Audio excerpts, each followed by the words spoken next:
Halo sahabat nonton, siapa nih yang penasaran dengan kelanjutan cerita di drama The Witch? Yuk kita mulai jalur cerita kelanjutan episode terakhir ya. Kemudian keesokan harinya, Jung Hyuk menemui Yuna ke rumah sakit tempat Yuna dirawat. Jung Hyuk meminta maaf kepada Yuna karena telat datang waktu itu, yang menyebabkan Yuna terluka seperti ini. Namun Yuna mengklaim kalau itu bukanlah salah Jung Hyuk. Yuna juga melihat tangan Jung Hyuk yang sedang menghitung jumlah dialog mereka. Yuna lalu memberitahu Jung Hyuk kalau kemarin itu Dong Jin sempat menjenguk Yuna. Dong Jin memberitahu beberapa hal tentang Jung Hyuk dan juga aturan dari hipotesis Dong Jin. Yuna menyadari kalau dirinya tidak termasuk dalam hipotesis tersebut. Maksudnya, Yuna sadar kalau dia hanya cinta sendiri aja kepada Jung Hyuk. Jadi Yuna meminta agar Jung Hyuk tidak perlu merasa bersalah. Kemudian Jung Hyuk menemui Mi Jung ke rumahnya. Mi Jung tahu kalau Jung Hyuk adalah polisi yang dia temui kemarin malam. Kali ini, Jung Hyuk mengaku kalau dia adalah teman Dong Jin. Jung Hyuk juga memberikan laporan statistik pertama Dong Jin kepada Mi Jung. Setelah mendapatkan laporan itu, Mi Jung secara perlahan membacanya lembar demi lembar. Seperti yang kita tahu, laporan pertama yang dibuat Dong Jin menyatakan kalau Mi Jung bukanlah penyihir. Tidak ada kaitan antara kejadian kecelakaan di kampung halaman mereka dengan Mi Jung. Jung Hyuk yang ada di samping Mi Jung juga mengatakan kalau menurut laporan pertama Dong Jin itu, semua kejadian kecelakaan hanyalah kebetulan aja dan bukanlah disebabkan oleh Mi Jung. Tapi Mi Jung tetap berpikir kalau semua kecelakaan yang terjadi di sekitarnya sepertinya bukanlah kebetulan semata. Mendengar itu, Jung Hyuk setuju. Jung Hyuk mengklaim kalau laporan pertama Dong Jin penuh dengan kesalahan. Jung Hyuk percaya kalau Mi Jung adalah penyihir. Jung Hyuk lalu mengatakan kalau sekarang Dong Jin menghilang. Jadi Jung Hyuk ingin agar Mi Jung menceritakan dengan rinci apa yang terjadi di hari Dong Jin mendatangi Mi Jung kemarin itu. Kita kembali ke hari tersebut. Di atap rumah Mi Jung, Dong Jin dan Mi Jung akhirnya bertemu dan berbicara. Dong Jin berkata kalau dia udah berolahraga agar fisiknya menjadi lebih kuat untuk bisa berbicara dengan Mi Jung. Tapi Mi Jung melarang Dong Jin mengatakan apapun. Dong Jin mengatakan kalau kejadian-kejadian gak enak itu bukanlah disebabkan oleh Mi Jung. Dong Jin lalu memberikan sebuah kotak untuk Mi Jung yang berisi USB itu. Selain itu, Dong Jin berkata kalau dia ingin mengatakan sesuatu kepada Mi Jung dengan mempertaruhkan nyawanya. Tapi Dong Jin nggak mau mengatakannya saat ini. Sebelum pergi, Dong Jin meyakinkan Mi Jung agar melakukan apapun yang ingin Mi Jung lakukan. Setelah menceritakan semuanya kepada Jung Hyuk mengajak Mi Jung ke rumah Dong Jin, yang letaknya di seberang rumah Mi Jung. Jung Hyuk juga menunjukkan blog yang telah Dong Jin buat selama ini kepada Mi Jung. Jung Hyuk tahu alasan Dong Jin membuat laporan itu, yaitu agar Dong Jin bisa mendapatkan cara untuk mencintai Mi Jung. Sekarang, Jung Hyuk memberikan waktu kepada Mi Jung untuk membaca seluruh blog dari laporan Dong Jin. Jung Hyuk pun meninggalkan Mi Jung di sana. Sampai pada malam hari, Mi Jung terus membaca blog Dong Jin. Mi Jung juga jadi mengetahui tentang kelima aturan yang telah Dong Jin simpulkan. Setelah membaca keseluruhan kejadian yang dialami Dong Jin, Mi Jung mulai kepikiran. Dia menanyakan dalam hati di mana Dong Jin sekarang berada. Keesokan harinya, Unsil mendatangi Jung Hyuk ke kantor polisi. Unsil mengomel karena lebih dari seminggu, Unsil menghubungi Jung Hyuk. Tapi Jung Hyuk sama sekali tidak meresponnya. Jadi Unsil mendatangi Jung Hyuk untuk berbicara dengannya. Tapi dengan tegas Jung Hyuk tanya, "Unsil, kamu tahu kan kenapa Dong Jin menguji ini kepada Mi Jung? Karena aku juga senasib sama Mi Jung.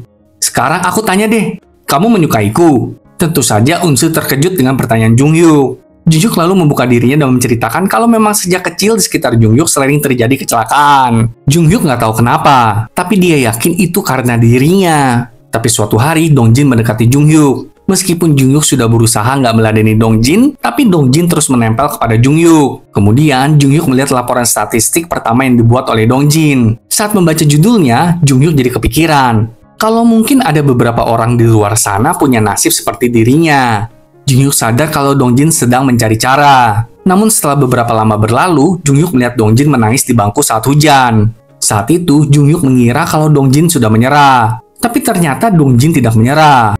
Jung Hyuk baru mengetahui hal ini dari blog Dong Jin. Selagi Dong Jin menyelidiki Mi Jung, ternyata Dong Jin juga menyelidiki tentang Jung Hyuk. Intinya, Dong Jin gak cuma ingin menolong Mi Jung, tapi dia juga ingin menolong Jung Hyuk, yang adalah sahabatnya. Jung Hyuk lalu menambahkan, jika memang Unsil tertarik kepadanya, Jung Hyuk akan berusaha melindungi Unsil. Mendengar itu, Unsil menutupi perasaannya, dan mengaku kalau dia sama sekali tidak suka ataupun tertarik kepada Jung Hyuk. Tapi Jung Hyuk membalasnya dengan berkata, "Tolong berikan aku waktu."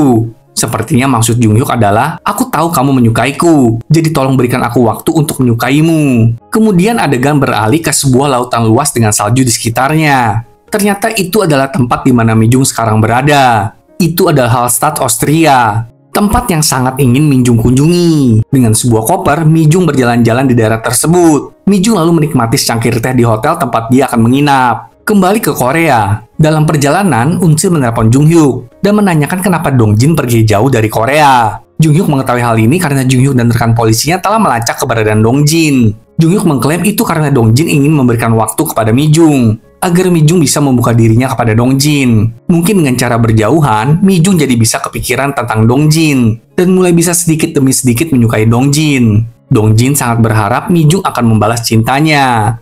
Sekarang kita melihat Dong Jin. Dia ternyata juga sedang berada di Austria. Dong Jin terlihat dalam keadaan baik-baik saja. Dong Jin lalu menemui Mi Jung dan mereka pun berbicara. Dari percakapan mereka, sepertinya Mi Jung memanggil Dong Jin ke sana. Mi Jung juga berterima kasih atas foto-foto rumahnya di USB kemarin itu. Pada kesempatan ini, Dong Jin menyampaikan permintaan maaf dari ibunya kepada Mi Jung. Tapi Mi Jung berkata, kalau ibu Dong Jin tidak perlu meminta maaf, karena ibu Dong Jin sudah sangat baik kepada Mi Jung. Dong Jin juga mengatakan selamat kepada Mi Jung, karena Mi Jung telah melakukan apa yang dia ingin lakukan. Mi Jung mengklaim, kalau bukan karena Dong Jin, Mi Jung mungkin sampai sekarang nggak berani melakukan perjalanan ini. Jadi Mi Jung berterima kasih kepada Dong Jin, karena Dong Jin telah memberikannya harapan. Ketika itu, Dong Jin melihat jam tangannya, yang udah menunjukkan lebih dari 10 menit mereka bersama. Dong Jin bertanya, apakah dia akan baik-baik saja sekarang? Mi Jung menyarankan agar mereka kembali berbicara. Dan ketika Mi Jung hendak memberikan ponsel Dong Jin yang tertinggal di Korea, Dong Jin menyatakan perasaannya kepada Mi Jung. Dong Jin mengatakan kalau dia mencintai Mi Jung. Lalu tiba-tiba awan gelap pun menyelimuti mereka. Petir juga mulai menyambar ke sana kemari. Tapi Dong Jin tidak goyah. Dia malahan terus mengatakan kalau dirinya mencintai Mi Jung. Saat petir terus menyambar, Dong Jin menegaskan kalau itu hanyalah perasaannya aja. Intinya, Dong Jin gak kepengen Mi Jung merasa tertekan dengan harus menjawab iya untuk perasaan Dong Jin. Setelah mengatakan itu, Dong Jin pun pergi. Tapi Mi Jung menghentikannya. Mi Jung mengakui saat berpergian, Mi Jung sesekali memikirkan Dong Jin. Mi Jung juga mengkhawatirkan Dong Jin. Dia nggak kepengen Dong Jin makin terluka. Mi Jung lalu menambahkan, dia juga telah melakukan penelitiannya sendiri. Semua pria yang telah menyatakan cinta kepada Mi Jung selalu pergi menjauh dari Mi Jung. Tidak ada satu orang pun yang tetap berada di sisinya. Jadi setelah menyatakan cintanya, para pria itu pergi begitu aja. Nah, saat itulah para pria tersebut mengalami kecelakaan dan bahkan kehilangan nyawa mereka. Jadi sekarang, Mi Jung ingin agar Dong Jin selalu berada di sisinya. Mi Jung lalu mengatakan kalau dirinya juga mencintai Dong Jin. Seketika itu juga langit kembali terang dong. Dengan ini, Dong Jin pun segera menghampiri Mi Jung. Mereka berdua pun saling berpelukan dengan penuh perasaan yang tercampur aduk.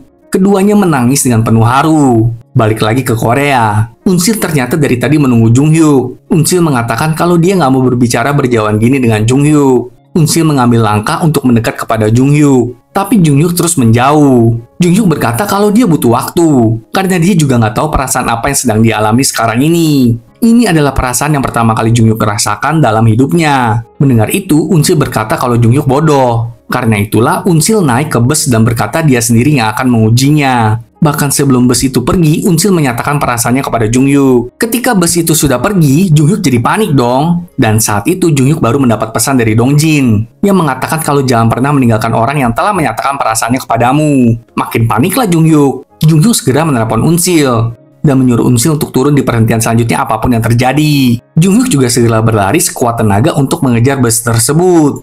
Unsil yang melihat Jung Hyuk berlari ke arahnya langsung meminta supir bus untuk berhenti sekarang juga. Untung aja busnya bisa berhenti di tengah jalan. Segeralah Unsil turun dari bus dan berlari ke arah Jung Hyuk. Mereka berdua pun akhirnya bertemu. Kita juga melihat nih, ada mobil yang hampir menabrak mereka. Tapi akhirnya mobil itu melewati mereka begitu aja. Jung Hyuk lalu menghampiri Unsil dan memintanya untuk jangan pernah meninggalkan dirinya. Unsil berjanji kalau dia tidak akan meninggalkan Jung Hyuk. Kembali ke Austria, Mi Jung bertanya, apakah beneran mereka nggak akan kenapa-napa? Mi Jung sangat gelisah akan hal ini. Tapi Dong Jin menenangkan Mi Jung dengan berkata, semua orang juga seperti itu, kita aja yang agak berbeda. Mereka berdua pun berpegangan tangan sembari terus berjalan. Drama ini berakhir di sini sahabat nonton. Apakah jika kita mendapatkan sesuatu yang kita inginkan dengan bersusah payah, kita akan menjaganya dengan lebih baik? Terkadang tanpa sadar, hal yang terkesan mudah kita dapatkan malahan paling kita sia-siakan. Terima kasih sudah nonton bareng teman nonton kamu ya. Sampai jumpa di drama lainnya sahabat nonton.